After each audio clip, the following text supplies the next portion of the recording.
So first I'm going to talk about, if you want to play a part but you want to kind of stay out of the way of what's going on, one of the best things you can do is double the bass line if it's a riff. So something like in a classic blues, it might be this.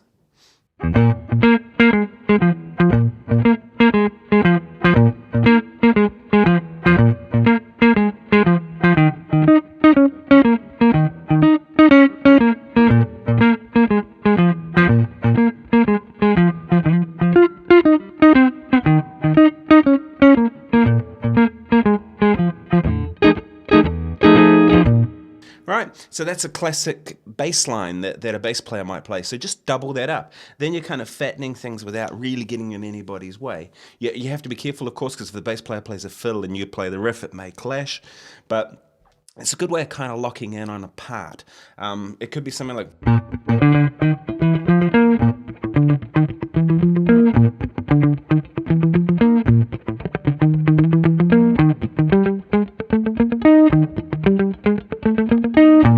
etc., etc. It could be something like...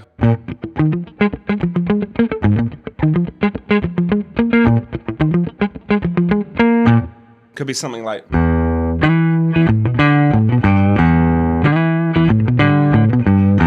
that Gary Clark Jr. tune. You could also play the bass line, but just put in the occasional chord.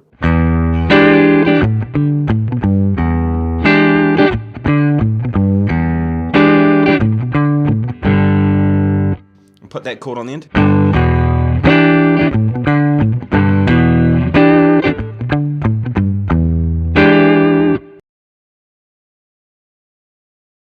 So the next one I'm going to talk about is playing chords in a 2-bar pattern. This is one of my favorite things to do when comping. I find a lot of times 1-bar patterns become far too repetitive. They're just not that interesting. To me, 2-bar patterns are really interesting. So if I take a rhythm like I'm going to play B flat, I'm going to play a B flat 9. So I have the notes D, A flat, C, and F. Looks like that. I'm going to play a dotted quarter followed by an eighth.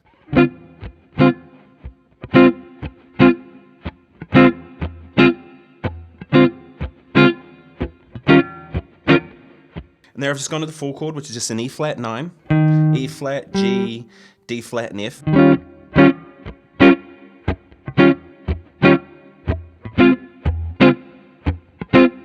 Now F.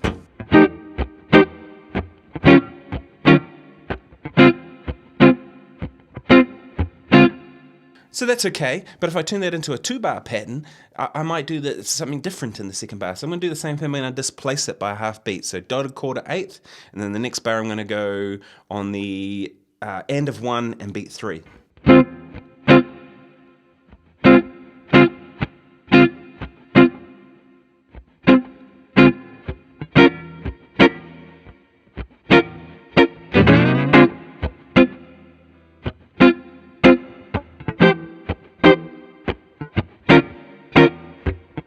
Where that can get tough is if you have to move 2 chords like that. I had an F7 chord, F9 to an E flat, back to B flat, and I only had 1 bar on each chord, but yet I'm doing a 2-bar pattern. So that's something to practice. You'll notice there I kind of went... You can do any of that kind of stuff. It's all open game, as long as it's not clashing with the melody or anyone else. So it can be...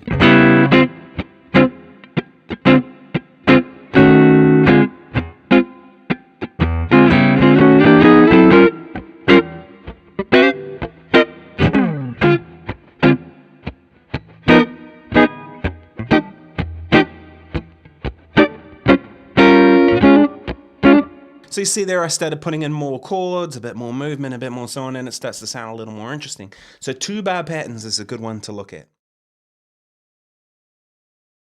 Another one of my favorite ways to comp is to do 2-note chords. And my favorites is to just on the D and G strings. If I take that chord there, B flat 7, bog standard, right?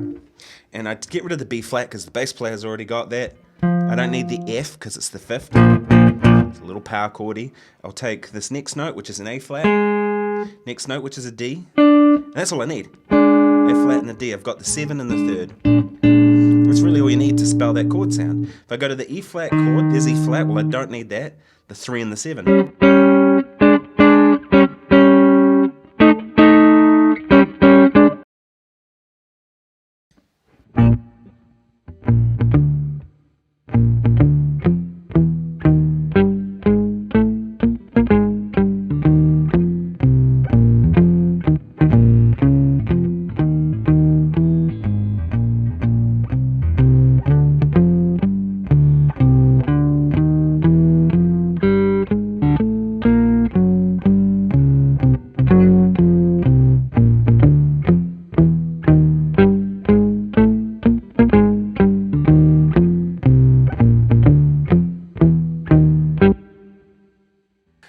Okay, so I've just set up a loop, B flat blues loop. I like B flat as a key. It's the most common key in jazz. I had a bit of criticism from someone before saying that I was confusing people by playing in B flat.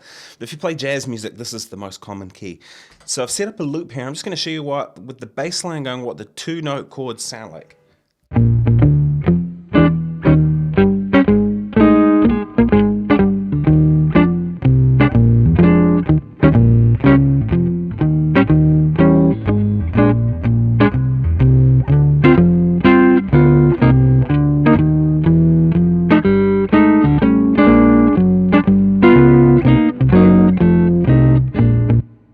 So you see there, that was just 2 notes, and I just went through the chord changes. One thing to note with chord changes is you don't necessarily have to play all the chord changes that the bass player plays, or the piano player, or whoever you're playing with. You can add other chords in there that they're not necessarily playing as long as it doesn't clash, but I'll get to that later on. Next one I thought I'd talk about is melodic comping. This is one of my favorite ways of playing as well. So you'll see there's kind of a common theme about all this stuff. I'm kind of talking about my favorite ways of doing it. There's an infinite amount of ways of doing it. But my good buddy Chris Kane, who's one of the most baddest dudes on the planet, this is something he does a lot because he sings, and so this is kind of a nice way to accompany his vocals. I guess he got it kind of from B.B. King and people like that. But yeah, if you haven't heard Chris Kane, go and check him out. He's great. But so the idea of this sort of comping is to just play a melodic counter statement to what's going on. So if someone goes...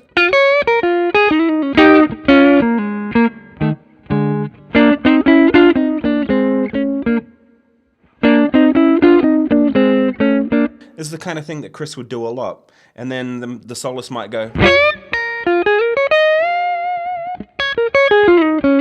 And then Chris might go... And the soloist might go...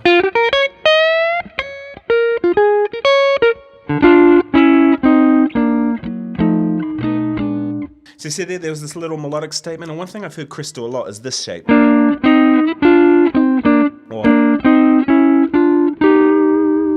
Or some variations of those. And that's a really nice way to comp because it kind of creates this kind of second dimension. So you have to be super careful with this because if you step on anyone else's toes, it's a guaranteed way to lose a gig. What I do is I just kind of listen really intensely to what the person's doing, and that'll kind of tell me what to do comping wise. Melodic comping can take all kinds of structures. I actually wrote an article for Premier Guitar on this, but it could be something as simple as maybe having 2-note chords.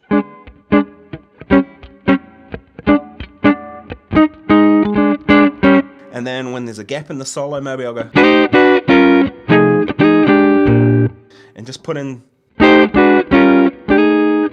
So my idea there is my melody is...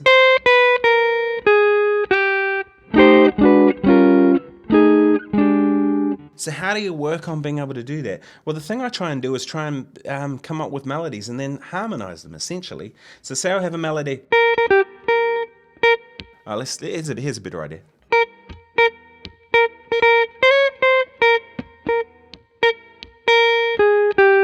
Let's go with that.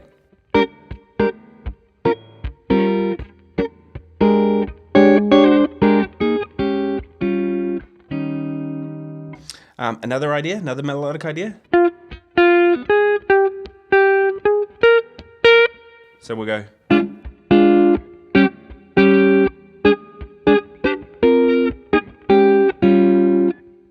There's lots of different ways to approach that, to learning to do that. But an easy way to do it is to kind of just harmonize the basic chords. So if we have a B flat chord, B flat 7, just try and see how many voicings you can take through that. So let's take that F. All right, that's just a F9. Sorry, B flat 9 with an F on the top. Get that right. And then if I want a G, there's my G there. If I want an A flat, there's a B flat 7 chord but with an A flat, or I could put in the 9. Right? If I want a B flat on top, this is a cool chord that you should use a lot. It's really cool because a lot of chords don't work with the root note on top very well, but that one does. We have B flat on the top, D, C, A flat. It's a nice chord because it leads nicely to this. Right? Next one.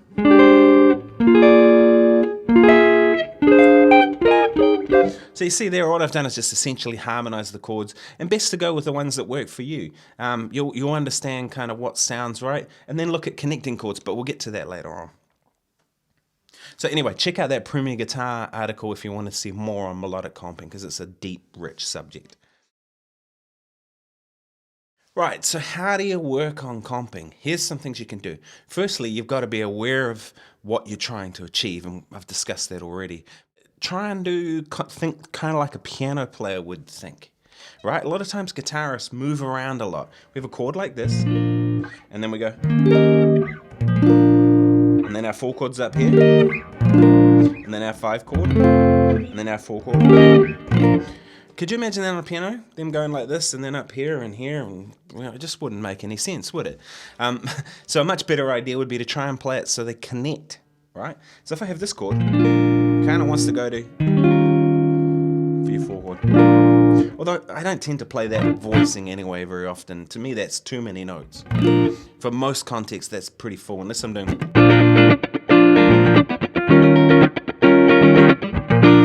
And even then, I don't tend to do many gigs where that's kind of the vibe. So out of that, I just maybe take a couple of notes. Let's do a funk thing.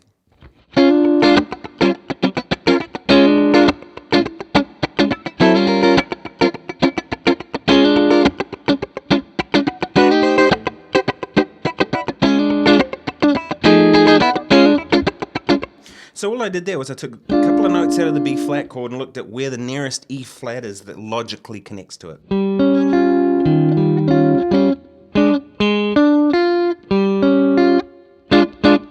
And then the nearest F is kind of voice leading, but not really. I'm not strictly sticking to that. I mean, you can, of course, but that's a good way to kind of look at your comping.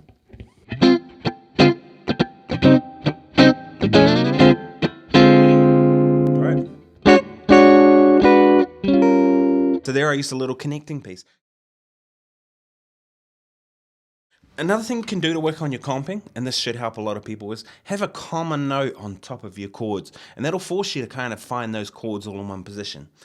So an example of that, let's take a B flat chord, let's put a C on top. Could be any note, let's just take a C. So there I have B flat 13, I have A flat, D, G, and C.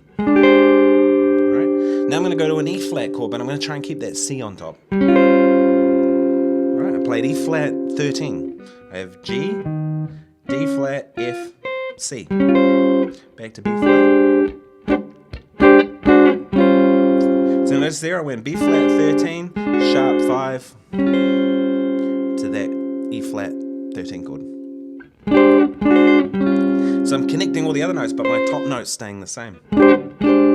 Now I'm going to go to a G7 to get me to the C minor. So let's go G7 flat 9 sus 4. So it's basically F minor over G. C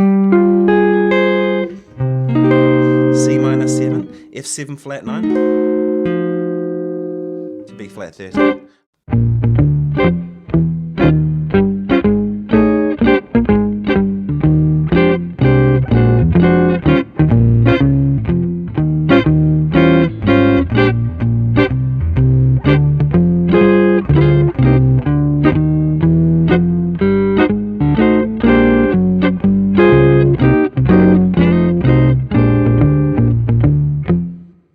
So you see, that kind of, I mean, it's not going to set the world on fire, comping like that, but it's a good exercise to do to force you to kind of learn where your chords are in that position. So maybe I'll take this position next.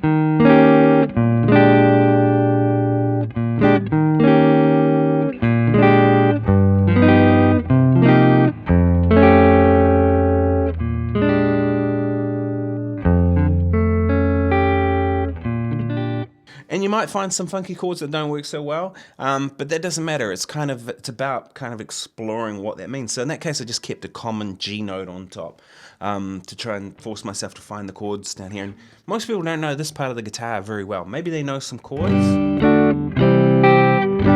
but in terms of like actual vocabulary and things down here, a lot of people don't know that part of the neck very well. Okay, so connecting chords. This is a big one because we're really dealing with how harmony works here, but I'm going to kind of just touch on this a little bit, so hopefully it sort of gets you thinking about it and wanting to explore this further. But if I go from a B flat 7 chord, let's go B flat 9. From the B flat 7 family, we've got D, A flat, C, and F.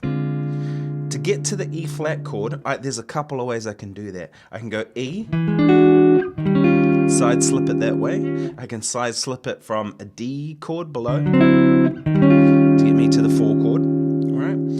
So those are a couple of options. But another option could be just to play a B flat chord, but with a D in the bass. A C minor, then a D B flat chord. So I'll go B flat 9, and then I'll go C minor as a passing chord, and then B flat 7 flat 9, just basically D diminished. So now we have, and here we go.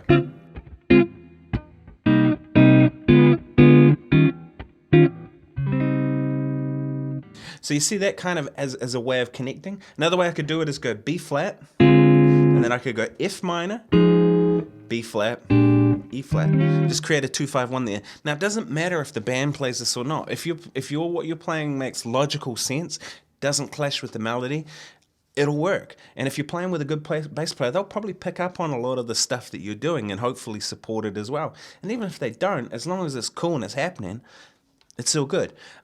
The other thing to note too is that if you play any of this stuff with bad rhythm, it's just bad. It doesn't matter how theoretically correct it is, it's still just bad. So you always want this to be right in the pocket and feeling good. Right, that's cool. Let's try that.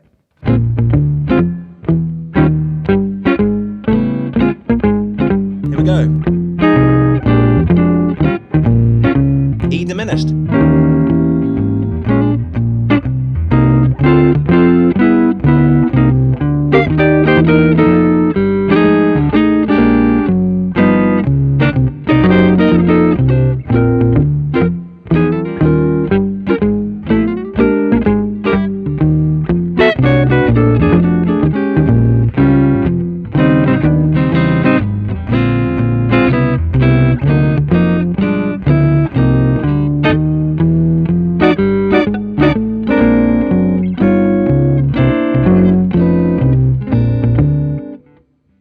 So you see there, I played some chords that were completely against what the bass player was playing, the bass line that I recorded there. For example, the bass line went B flat, C minor, F, D minor, G7 to lead to the C minor, and at one point I just went down chromatically. As long as you resolve correctly and there's a logic and a reason behind why you're doing something, and again, as long as it doesn't clash with the melody and it's rhythmically happening, it'll work, right? I mean, a lot of that stuff there worked, and it, too, sometimes it can be just a nice tension to add. So I'm often looking for that, like what are the little ways I can connect all this stuff in together and make it flow and make a really nice cohesive comping thing for the soloist to play on, or the singer, or whoever I'm particularly playing with. I'll do this stuff for myself as well. I'll show you that.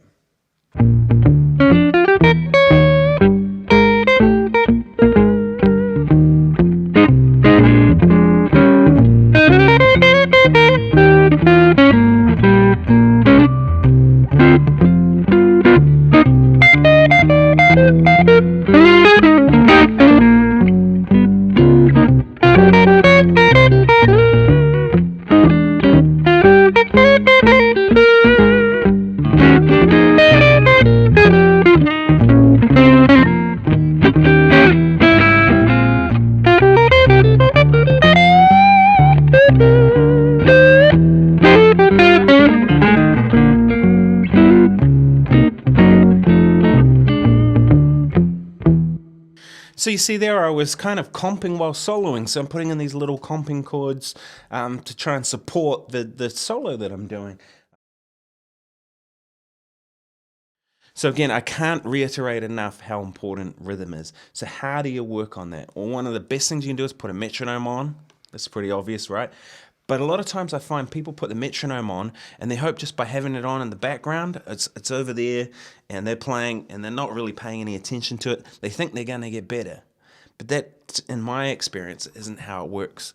The better thing to do with the metronome is put the metronome on and record yourself and ask yourself some tough questions. Like, am I sitting in the pocket? Does it feel good? Is it feeling like it should? Like maybe you're sitting back on it, it's kind of got this certain groove, but it should be, kind of more in the center of the beat, like on a funk thing or something, or, depending on what it is. So that's kind of a really good thing to do. And everyone's got a recorder in their phone now, just use your video thing or whatever, or sound recorder on your phone and just do that. That's what I do. And it's quick and it's easy, and I delete them. Sometimes if it's okay, I'll upload them to Instagram stories or whatever. But yeah, so do that, record yourself and be critical about how you're placing it within the beat. Another thing to do is to practice doing it without the metronome and just tapping your foot. So start by tapping, say, this foot and seeing can you make it groove, and then try tapping this foot and seeing can you make it groove, and then try tapping between the two. So you're going left, right, 1, 2, 3, 4. So that's my feet tapping, and you'll find that that'll make you kind of feel the beat slightly different. The more ways you can feel it, the stronger you're going to get. Third thing I'd say is play with great drummers. If you play with a drummer who drags all the time, and that's what you're going to start hearing and feeling, right? But if you play with really good drummers, like someone who's a way better musician than you are, you're going to have to rise to their level really quickly, and that's going to do wonders for your time playing. I've been very fortunate to tour with some amazing drummers who've kicked my butt into next week, and it's been great. And every time I do that, my playing goes to another level, just because you have to get to their level real quick. So search out the best drummer in your area, and then start playing with them and trying and work on this stuff. Ask them, A lot of times people are scared to talk about this stuff, but ask them and say, what I'm playing, does it feel good? And they may be like, nah, man, you're constantly dragging, I'm having to push you. Or, nah, you're constantly pushing, I'm having to drag it back to keep it in time, or whatever. Ask the singer, I remember working with a singer one time, and she said to me she didn't think she could work with guitarists, because she'd worked with guitarists before who just played too many notes and too many things and didn't support what she did. And she struggled to hear the tune, and she was a good singer. And then when we worked together, she said to me, what are you doing differently that the other guitarists aren't doing? And I said, I'm just playing like super simple. She's like, I can always hear the tune when you're playing. And I'm like, then my job's done. And I wasn't doing anything that 100 million other guitarists couldn't do. It's just simple. And we're still working together now. So anyway, I'll play a blues on the way out, and I'm going to play a solo, but I'm going to play some comping over this as well. So you'll hear comping in relation to soloing. Thanks so much for watching, and remember to subscribe to my channel. I've got more content coming soon now, because now we're out of lockdown. I'm going to be doing some more filming, because I'll be back doing gigs and all the rest of it, which is really what I'm about. I'm a working musician, so if we're in lockdown, I'm not working, so therefore I'm not really filming. But yeah, more to come soon, so like and comment and subscribe and all that stuff. And look me up on Instagram and Facebook. My Facebook's maxed out, but you can go to my Nick Granville music page. Anyway, thanks for listening. Cheers.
Bye.